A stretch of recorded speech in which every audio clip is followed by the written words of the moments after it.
அதிமுக அரசின் ஒட்டுமொத்த செயல்பாடுகளுக்கும் எதிர்ப்பு தெரிவிக்கும் விதமாக எடப்பாடி அரசுக்கு எதிராக திமுக வாக்களிக்கவிருப்பதாக அக்கட்சியின் செயல் தலைவர் மு.க.ஸ்டாலின் தெரிவித்துள்ளார். சென்னை அண்ணா அறிவாலயத்தில் நடைபெற்ற திமுக சட்டமன்ற உறுப்பினர்களின் ஆலோசனைக் கூட்டத்தின் முடிவில் செய்தியாளர்களை சந்தித்த அவர், பெரும்பான்மையை நிரூபிக்க மறைமுக வாக்கெடுப்பு நடைபெற்றால் அதற்கு திமுகவும் ஆதரவு தெரிவிப்பதாக கூறினார்.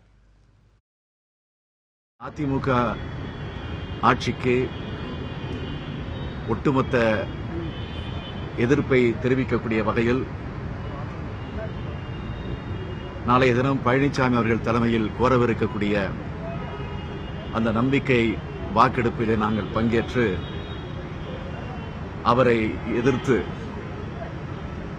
நாங்கள் எங்களுடைய வாக்கினை திராவிட முன்னேற்றக் கழகத்தின் சார்பில் இருக்கக்கூடிய 89 சட்டமன்ற உறுப்பினர்களும் எங்களுடைய வாக்கினை பதிவு செய்ய இருக்கிறோம்.